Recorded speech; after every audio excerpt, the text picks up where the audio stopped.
A. An annual festival that begins on the first new moon in late January or early February. This festival is fun for everyone, with firecrackers, lion dances, and street parades. Young children receive envelopes containing money, and friends and family meet to enjoy special dishes, which include long noodles, a food that brings good luck. B. Looking for fun?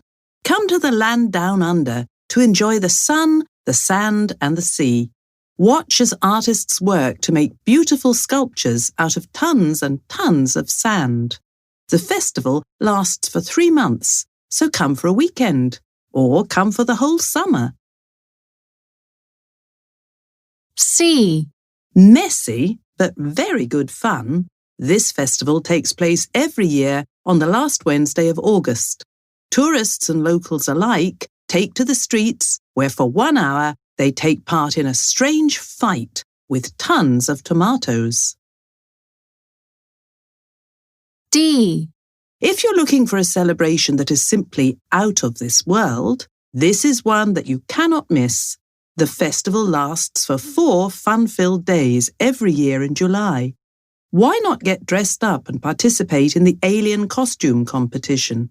Even if you don't win, it's sure to be a blast. E. A celebration that is enjoyed throughout Kazakhstan. It lasts for 3 days and celebrates the coming of spring. People clean their houses, decorate with flowers, and spend time with family and friends. F.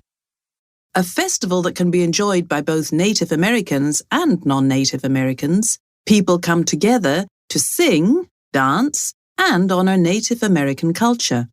During the festival, there is usually a competition where the prize goes to the best dancers. These festivals can last for a day or sometimes even a week.